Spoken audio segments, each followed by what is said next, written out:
Hi friends, welcome to our channel. ఈరోజు మనం 2023లో తెలుగు లాంగ్వేజ్లో రిలీజ్ అయినటువంటి ఒక మిస్టరీ యాక్షన్ మూవీ స్టోరీని డిస్కస్ చేద్దాం. అదే రారా పెనిమిటి. Now let's start our video.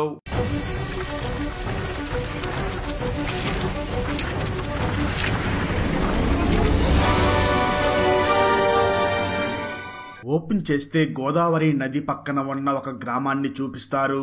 ఆ గ్రామం చాలా పచ్చగా ఉంటుంది. అప్పుడే కరోనా లాక్డౌన్ అయినందువల్ల అందరూ ఇళ్లలోనే ఉంటూ ఉంటారు. ఆ ఊర్లో ఒక పెద్ద ఇంటిని చూపిస్తారు. ఆ ఇంట్లో అపర్ణ అనే ఒక అందమైన అమ్మాయి ఉంటుంది. ఆమె తెలుగు బాగా మాట్లాడగలదు, కానీ ఇంగ్లీష్ కొంచెం కూడా రాదు. కానీ అపర్ణ హస్బెండ్ బాగా చదువుకుని అమెరికాలో ఉద్యోగం చేస్తూ ఉంటాడు. అపర్ణకి మ్యారేజ్ అయ్యి 1.5 month మాత్రమే అయి ఉంటుంది. కానీ ఈ 1.5 month లో కూడా అపర్ణ హస్బెండ్ అమెరికాలోనే ఉండి ఉంటాడు. సో అందువల్ల అపర్ణ నార్మల్ కాల్స్ మరియు వీడియో కాల్స్ ద్వారా తన హస్బెండ్ తో ఫోన్ లో మాట్లాడుతూ ఉంటుంది. తన హస్బెండ్ తన దగ్గరికి వచ్చేసరికి బాగా ఇంగ్లీష్ నేర్చుకుని తను కూడా తన హస్బెండ్ తో పాటు అమెరికాలో ఉండాలి అనుకుంటూ ఆశపడుతూ ఉంటుంది. ఆ తర్వాత రోజు మార్నింగ్ 9 గంటలు అవుతుంది. అపర్ణ ఇంకా నిద్ర లేచి ఉండదు. అపర్ణ వాళ్ళ ఇంట్లో ఎవ్వరూ ఉండరు. నిజానికి అపర్ణ వాళ్ళ పేరెంట్స్ తోనే ఉంటుంది, కానీ వాళ్ళ అక్కకి బిడ్డ పుట్టబోతూ ఉండడంతో పేరెంట్స్ అందరూ హాస్పిటల్లో ఉంటారు. అందువల్ల ఎలాంటి డిస్టర్బెన్స్ లేకుండా తన హస్బెండ్ తో ఫోన్ లో మాట్లాడుతూ ఉంటుంది. అయితే నెక్స్ట్ డే మార్నింగ్ మాత్రం ఇలా లేట్ గా లేస్తూ ఉంటుంది. ఇప్పుడు కూడా తన హస్బెండ్ కాల్ చేసి నిద్ర లేపుతాడు. అపర్ణ హస్బెండ్ పేరు పరమేశ్వర్. అపర్ణ తన హస్బెండ్ తో నిన్న వీడియో కాల్ మాట్లాడతా అని చెప్పారు కదా, అందుకే నేను బాగా రెడీ అయ్యి శారీ కట్టుకుని వచ్చే లోపు వీడియో కాల్ కట్ చేశారు ఎందుకు అని అడుగుతుంది. దానికి తను, నువ్వు నిద్రపోయావు అపర్ణ, మళ్ళీ కాల్ చేసి డిస్టర్బ్ చేయకూడదు అని కట్ చేశాను అని తన హస్బెండ్ చెప్తాడు. అలా మార్నింగ్ మళ్ళీ ఫోన్ కాల్ లో మాట్లాడుకోవడం స్టార్ట్ చేస్తారు. ఆ తర్వాత అపర్ణ హస్బెండ్, మన ఫస్ట్ నైట్ గుర్తుందా అని అడుగుతాడు.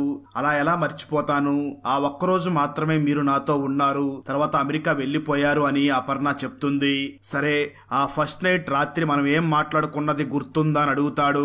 దానికి అపర్ణ మాత్రం మార్నింగ్ స్టార్ట్ చేయకండి అంటూ ఈ రోజు ఆఫీస్ వర్క్ ఎలా జరిగింది అని అడుగుతుంది. వెంటనే తన హస్బెండ్ ఈ రోజు నైట్ కి మంచి వంటలు ప్రిపేర్ చేసి పెట్టమని చెప్తాడు. అపర్ణకి 1 second ఏమీ అర్థం కాదు.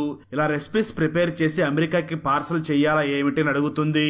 దానికి తన హస్బెండ్, హలో, నేను ఇండియాకి వచ్చేస్తున్నాను, ఈవినింగ్ లోపు వచ్చేస్తాను, సో నాకు మంచి వంటలు ప్రిపేర్ చేసి పెట్టు అని చెప్తాడు. అపర్ణ ఆనందంతో ఉప్పొంగిపోతుంది. తన హస్బెండ్ తన దగ్గరకు వచ్చేస్తున్నాడు అని చాలా ఆనందపడుతూ ఉంటుంది. సరే అని తన హస్బెండ్ కోసం ఏవైనా కొత్త వంటకాలు తయారు చేయాలి అనుకుంటుంది, కానీ ఇంట్లో ఏమీ ఉండవు. సరే, బయటికి వెళ్లి ఏవైనా వస్తువులు తీసుకొద్దాము అనుకుంటే కరోనా వల్ల లాక్డౌన్ ఉండడంతో షాపులన్నీ కూడా క్లోజ్ లో ఉంటాయి. ఆ తర్వాత అపర్ణ తన హస్బెండ్ ఇండియాకి వస్తున్నాడు అని వెంటనే తన పేరెంట్స్ కి ఫోన్ చేసి చెప్తుంది. దాంతో తన అమ్మ, ఈ రోజైనా స్నానం చేసి కొంచెం ఫ్రెష్ గా ఉండు అని సలహా ఇస్తుంది. అపర్ణ వాళ్ళ ఇంట్లోనే ఆవులు బర్రెలు ఉంటాయి. ఆ బర్రె దగ్గరకు వెళ్లి ఫ్రెష్ గా మిల్క్ తీసుకుని తన హస్బెండ్ కి ఏదైనా వంట ప్రిపేర్ చెయ్యాలి అనుకుంటుంది. అపర్ణ ఇంటి పక్కనే వేరే గ్రాండ్ పేరెంట్స్ ఉంటారు. వాళ్లే ఆ బర్రెల్ని మేతకు తీసుకుని వెళ్లడం, పాలు తీయడం లాంటి పనులు చూసుకుంటూ ఉంటారు. ఆ తర్వాత అపర్ణ తన ఇంటి పక్కన ఉండే బామ్మని పిలిచి, బామ్మ, ఈ పాలు తీయడంలో నాకు హెల్ప్ చెయ్యండి, ఈ రోజు మా హస్బెండ్ ఊరి నుంచి వస్తున్నారు అని అంటుంది. ఆ బామ్మ మాత్రం బయటకు వస్తే ఎక్కడ కరోనా వస్తుందో అని భయపడిపోయి, నేను బయటికి రాను, మీరే చేసుకోండి అని చెప్తుంది. దాంతో అపర్ణకి ఏం చెయ్యాలో అసలు అర్థం కాదు. సరిగ్గా అదే టైంలో అపర్ణ అత్తగారు కాల్ చేసి, ఏంటమ్మా నా కొడుకు వస్తున్నారంట కదా, ఏం స్పెషల్ చేయబోతున్నావు వాడి కోసం, 1.5 నెల నీకు దూరంగా ఉన్నాడు, అమెరికాలో ఏవో పిచ్చి తిండి తిని ఉంటాడు, అందువల్ల వాడికి రుచికరమైన స్పెషల్ రెసిపీస్ చేసి పెట్టు, నా కొడుక్కి prawns, crab, fish, chicken, mutton ఇలాంటివన్నీ ప్రిపేర్ చేసి పెట్టు అని అంటుంది. ఆ మాటలు విన్న అపర్ణకి ఏం చెయ్యాలో అస్సలు అర్థం కాదు. అపర్ణ వెంటనే వాళ్ళ నాన్నకి కాల్ చేసి, మీరేం చేస్తారో నాకు తెలియదు, మీరు ఎగ్స్, ఫిష్, చికెన్, మటన్ ఇప్పుడే నాకు తీసుకొచ్చి ఇవ్వండి అని అంటుంది.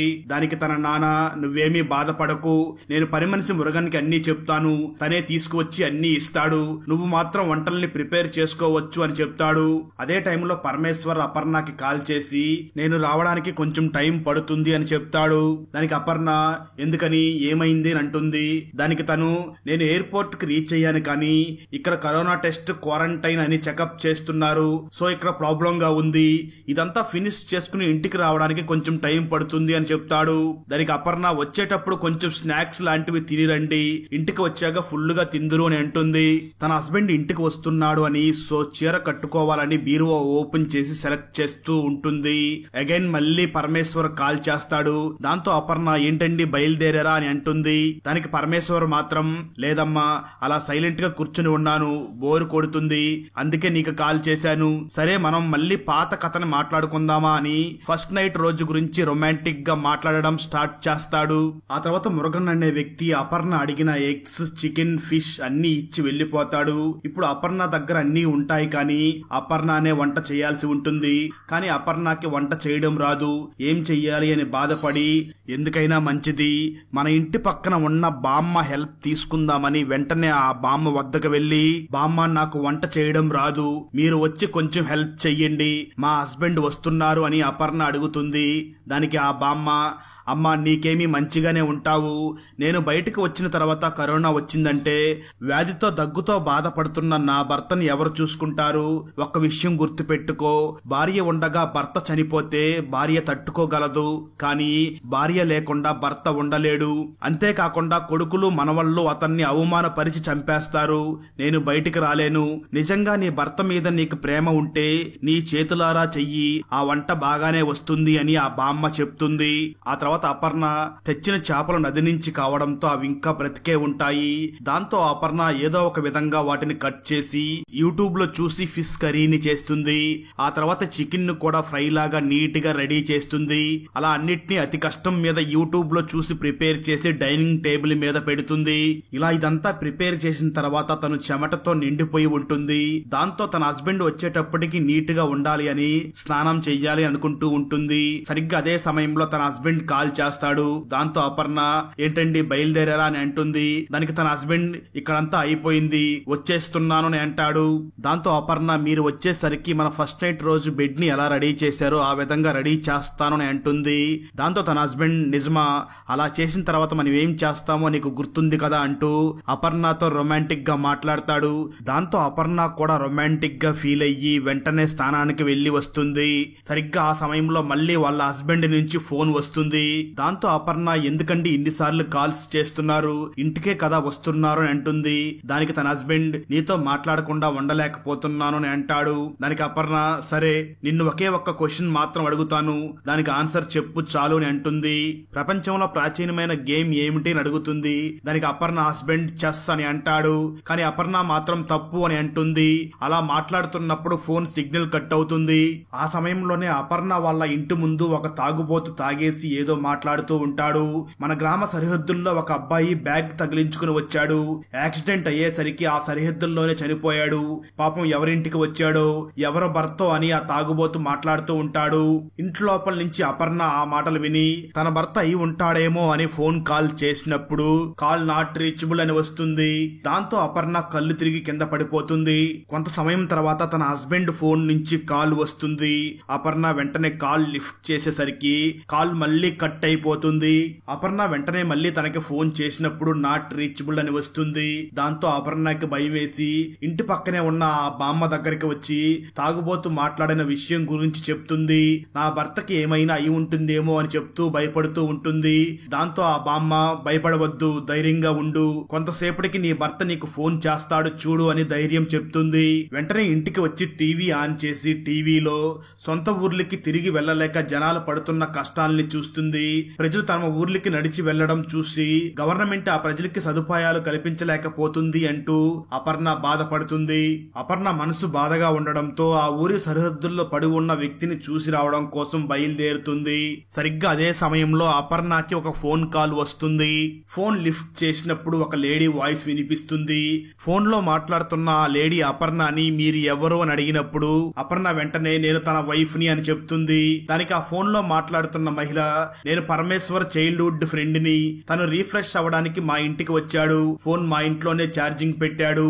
మీకు ఫోన్ చేసినందుకు కారణం ఈ ఫోన్ లో ఛార్జింగ్ డౌన్ లో ఉంది, సో ఇన్ఫర్మేషన్ చెప్పడానికి కాల్ చేశాను అని చెప్తుంది. దాంతో అపర్ణ కొంచెం శాంతిస్తుంది. వెంటనే ఈ విషయాన్ని బామ్మకి చెప్తుంది. దాంతో బామ్మ, మీ ఫస్ట్ నైట్ కి రూమ్ ని రెడీ చెయ్యాలి అన్నావు కదా, అది ఎంతవరకు వచ్చింది అని అంటుంది. దాంతో అపర్ణ మర్చిపోయాను అని అపర్ణ వెంటనే తన రూమ్ లోకి వెళ్లి తన రూమ్ మొత్తాన్ని ఫాస్ట్ గా ఫ్లవర్స్ తో రెడీ చేస్తుంది. ఆ సమయంలో తనకి తన హస్బెండ్ కాల్ చేస్తాడు. అపర్ణ వెంటనే, మీకోసం నేను బెడ్ వెయిట్ చేస్తున్నాం, ఎక్కడ ఉన్నారు అని అడుగుతుంది. దానికి తను, నేను గ్రామం సరిహద్దుల్లోనే ఉన్నాను, కానీ ఇక్కడ నది దాటాల్సి ఉంది, ఇక్కడ పడవలు కానీ మనుషులు కానీ ఎవ్వరూ లేరు అని అంటాడు. దానికి అపర్ణ కూడా, అక్కడ ఇప్పుడు మనుషులు ఎవ్వరూ ఉండరు, అలాగే బ్రిడ్జ్ కూడా విరిగిపోయింది అని చెప్తుంది. దానికి అపర్ణ హస్బెండ్, అపర్ణ నువ్వు నా గురించి ఎక్కువగా ఆలోచించకు, నాకు ఈత కొట్టడం వచ్చు, ఎలాగైనా ఈ నది దాటుకుని ఒడ్డుకి వస్తాను అని అంటాడు. దాంతో అపర్ణ జాగ్రత్తగా రండి అని ఫోన్ కట్ చేస్తుంది. ఆ తర్వాత అపర్ణ ఎలాగైనా తన భర్త ఇంటికి జాగ్రత్తగా రావాలి అని దేవుడికి ప్రార్థిస్తూ ఉంటుంది. అదే సమయంలో తాగుబోతు వచ్చి, అమ్మ నది ఒడ్డున ఒక బాడీ పడి ఉంది, నాకు తెలిసి అపర్ణ వాళ్ళ హస్బెండ్ లాగా ఉన్నాడని చెప్తూ అపర్ణ తలుపు తెరువు అని అరుస్తాడు. ఆల్రెడీ ఈ తాగుబోతు సరిహద్దుల్లో ఎవరో చనిపోయి ఉన్నాడు అని భయపెట్టి ఉంటాడు. ఇప్పుడు మళ్లీ వచ్చి నది ఒడ్డున బాడీ ఉంది అంటున్నాడు అని అపర్ణకి కోపం వచ్చి, నీకేం కావాలని అరుస్తుంది.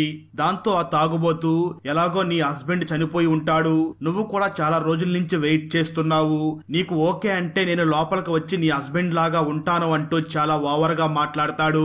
అపర్ణకి చాలా కోపం వచ్చి కత్తిపేట తీసుకుని వచ్చి అతన్ని చంపేయాలి అనుకుంటుంది. ఈ లోపు పోలీసులు వచ్చి ఆ వ్యక్తిని పట్టుకుని వెళ్తారు. అప్పటికే టైం సాయంత్రం 5 గంటలు అవుతుంది. దాంతో తన హస్బెండ్ కి కాల్ చేస్తుంది. ఫోన్ లిఫ్ట్ చేస్తాడు కానీ ఏమీ మాట్లాడాడు. ఏమైంది, ఏమైంది, ఏదైనా మాట్లాడండి, మీకు ఏమైంది అని అంటుంది. తన భర్తకి ఆయాసంగా ఉండేలాగా శబ్దాలు వినిపిస్తుంది. ఆ సౌండ్స్ కి చాలా భయపడుతుంది. వెంటనే ఆ నది ఒడ్డున తన హస్బెండ్ కి ఏదో ప్రాబ్లం వచ్చిందని భయపడుతూ దేవుణ్ణి మొక్కుకుని 1.5 months నుంచి నా హస్బెండ్ కోసం వెయిట్ చేస్తూ ఉంటే ఇన్ని సమస్యలా అని చాలా బాధపడుతుంది. అలా బాధపడుతూ ఇంటి నుంచి బయటికి వచ్చే సమయంలో కాలు జారి కింద పడిపోతుంది. అయినా గానీ స్పీడ్ గా పరిగెత్తుకుంటూ నది వద్దకు వెళ్తుంది. ఆ నది తీరానికి వెళ్ళినప్పుడు తన హస్బెండ్ బ్యాగ్ కనిపిస్తుంది. తనకి ఏమీ అర్థం అవదు. వెంటనే ఆ బ్యాగ్స్ ఓపెన్ చేసి చూస్తుంది. దాంట్లో అపర్ణ కోసం ఒక బొమ్మను తెచ్చి ఉంటాడు. అలాగే అపర్ణ కోసం ఒక చైన్ ని కూడా తీసుకుని వచ్చి ఉంటాడు. వాటిని చూసిన అపర్ణ పెద్దగా ఏడుస్తుంది. వాళ్ళ హస్బెండ్ రాసిన లెటర్ కూడా అందులో కనిపిస్తుంది. దానిలో, నిన్ను చాలా లవ్ చేశాను, చాలా మిస్ అయ్యాను, నిన్ను మళ్ళీ నాతో పాటు తీసుకుని వెళ్లడానికే వచ్చాను అని ఆ లెటర్ లో రాసి ఉంటుంది. అది చదివిన అపర్ణ చాలా బాధపడుతూ తన తాలిబొట్టు బయటికి తీసి దాన్ని చూస్తూ ఇంకా పెద్దగా ఏడుస్తూ, ఇలాంటి సమస్యలు ఒక అమ్మాయికి అవసరమా, ఈ సమస్యల కోసమే మ్యారేజ్ చేసుకున్నానా, కేవలం ఒక్కరోజు మాత్రమే సంసారం చేశాము, ఇప్పుడు మొత్తానికే నన్ను వదిలిపెట్టి వెళ్లిపోయావు అంటూ గట్టిగా ఏడుస్తూ ఉంటుంది. సరిగ్గా ఆ సమయంలో ఎదురుగా తన హస్బెండ్ వచ్చి నిల్చుంటాడు. అపర్ణ అతన్ని చూడగానే చాలా సంతోషించి అతన్ని హగ్ చేసుకుంటుంది. ఆ తర్వాత ఇద్దరు చాలా సంతోషంగా వాళ్ళ లైఫ్ ని స్టార్ట్ చేస్తారు. అక్కడతో ఈ మూవీ ఎండ్ అవుతుంది. మూవీలో చివరి వరకు తన హస్బెండ్ ఎవరు, ఆ పక్కింటి వారు ఎవరు, ఇలాంటి డీటెయిల్స్ ఏమీ చూపించకుండా సోలో పెర్ఫార్మెన్స్ మాత్రమే ఉంటుంది. ఫ్రెండ్స్, వీడియో నచ్చినట్లయితే లైక్ చేసి ఒక చిన్న కామెంట్ చేస్తే మాకు నెక్స్ట్ వీడియో చేయడానికి ఎంకరేజింగ్ గా ఉంటుంది. అలాగే ఛానల్ ని సబ్స్క్రైబ్ చేసి పక్కనే ఉన్న బెల్ ఐకాన్ ని క్లిక్ చేసి సపోర్ట్ చేయండి. Thanks for watching. జై హింద్.